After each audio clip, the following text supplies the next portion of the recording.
আসসালামু আলাইকুম। দেশ এবং প্রবাস থেকে যারা ভিডিওটি দেখছেন আপনাদের সকলকে স্বাগতম। নতুন করে সংস্কার করা হবে দেশের প্রধান এবং জাতীয় মসজিদ বাইতুল মোকাররম। নতুন পরিকল্পনায় উত্তর পাশে তৈরি হবে আরেকটি মিনার, পূর্ব পাশে ৮০ ফুট উচ্চতার একটি গেট নির্মাণেরও প্রস্তাব করা হয়েছে। এছাড়াও আর কোন কোন জায়গাগুলো সংস্কার করা হবে, মসজিদটির ভিতরে এবং বাহিরে কেমন রয়েছে, চলুন সেই অংশগুলো দেখে আসি। এটি হচ্ছে মসজিদে প্রবেশের গেট। এখানে মুঘল স্থাপত্যশৈলীর ঐতিহ্যগত বৈশিষ্ট্যের পাশাপাশি বেশ কিছু আধুনিক স্থাপত্যশৈলীর নিদর্শনও রয়েছে। প্রবেশ পথের এখান থেকে সামনের দিকটি চলে গেছে মূল মসজিদে। প্রতি শুক্রবার দূর দূরান্ত থেকে অনেক মানুষ আসেন এখানে জুম্মার নামাজ আদায় করতে। অনেক দেশি বিদেশি পর্যটকও এই মসজিদটি পরিদর্শনে আসেন। সামনে এখানে বেশ বড় খালি জায়গা রয়েছে, এখানেও নামাজ আদায় করা যায়। বাংলাদেশের এই জাতীয় মসজিদটি রাজধানী ঢাকার প্রাণকেন্দ্র পল্টনে অবস্থিত। ১৯৬০ সালের ২৭শে জানুয়ারি বাংলাদেশের জাতীয় মসজিদ বাইতুল মোকাররম নির্মাণের উদ্যোগ গ্রহণ করেন বাওয়ানী জুট মিলসের তৎকালীন মালিক বিশিষ্ট শিল্পপতি লতিফ বাওয়ানী ও তার ভাতিজা ইয়াহিয়া বাওয়ানী। সেই সময় পুরান ঢাকা ও নতুন ঢাকার মিলনস্থলে মসজিদটির জন্য ৮.৩০ একর জায়গা অধিগ্রহণ করা হয়। সেই সময় মসজিদের এখানে একটি বড় পুকুর ছিল, যা পল্টন পুকুর নামে পরিচিত ছিল। সিন্ধুর বিশিষ্ট স্থপতি আব্দুল হোসেন থারিয়ানিকে মসজিদ কমপ্লেক্সটি নকশার জন্য নিযুক্ত করা হয়। পুরো কমপ্লেক্স নকশার মধ্যে দোকান, অফিস, গ্রন্থাগার ও গাড়ি পার্কিং এর ব্যবস্থা করা হয়। মসজিদটি নির্মাণ কাজ সম্পন্ন হওয়ার পর শুক্রবার ২৫ জানুয়ারি ১৯৬৩ সালে প্রথমবারের জন্য এখানে নামাজ পড়ানো হয়। ১৯৭৫ সালের ২৮ মার্চ থেকে ইসলামিক ফাউন্ডেশন বাংলাদেশ এই মসজিদটি রক্ষণাবেক্ষণ করে আসছে।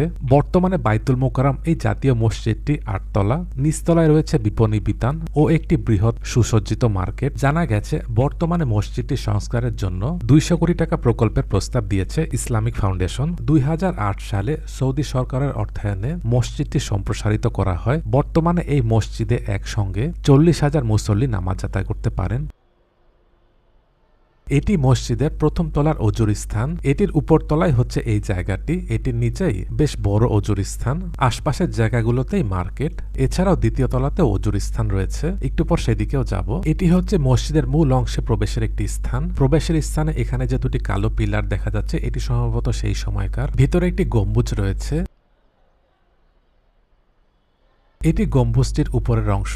মসজিদের চারপাশে অসংখ্য জালনা রয়েছে, যেখান থেকে ভিতরে আলো বাতাস প্রবেশ করে। মসজিদের এই ভবনটি ৮ তলা, দোতলা থেকে ৬ তলা পর্যন্ত প্রতি তলায় নামাজ পড়ানো হয়। ভেতরে প্রবেশের পর মাঝখানের এখানে একটি খালি অংশ রয়েছে। এই জায়গাটি দেখতে অনেকটা উঠোনের মতো।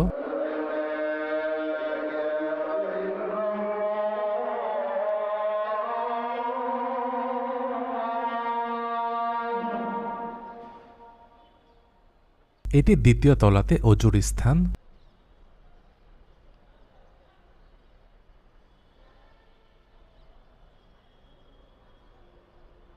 এটি মসজিদের ভিতর মূল অংশ, যেখানে নামাজ পড়ানো হয়। নতুন করে ঐতিহ্যবাহী এই স্থাপনা সংস্কারের প্রস্তাব দিয়েছে ইসলামিক ফাউন্ডেশন। এতে ব্যয় ধরা হয়েছে প্রায় ২০০ কোটি টাকা। এর মধ্যে ১২৫ কোটি টাকা খরচ করা হবে অনাবাসিক ভবন, মিনার, গেট নির্মাণ সহ অবকাঠামোতে। এছাড়াও ২৪ কোটি টাকা খরচ করা হবে বিদ্যুৎ সংযোগের জন্য। ৭ কোটি টাকা ব্যয়ে আধুনিক অগ্নি নির্বাপন যন্ত্র বসানো হবে। এছাড়াও এক্সলেটর বসানোর কথা রয়েছে।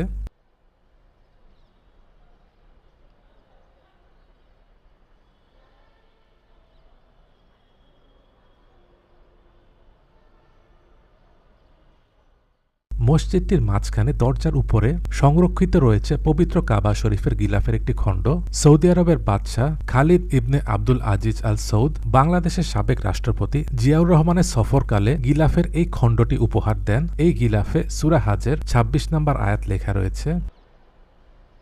এটি মসজিদের আরেকটি প্রান্ত। এখানেও বেশ বড় জায়গা রয়েছে। উপর দিকে টিনের ছাউনি। মসজিদের একটি পাশে ৬,৩৮২ বর্গফুটের নারীদের জন্য নামাজের আলাদা জায়গা রয়েছে।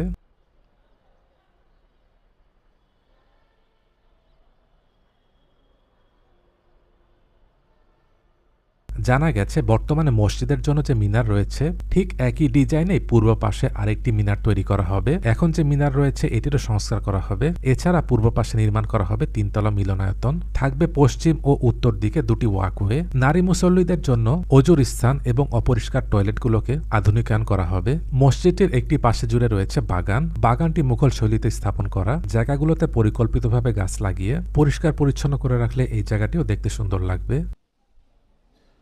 এটি হচ্ছে মসজিদের মার্কেট এবং ফুটপাতের জায়গা।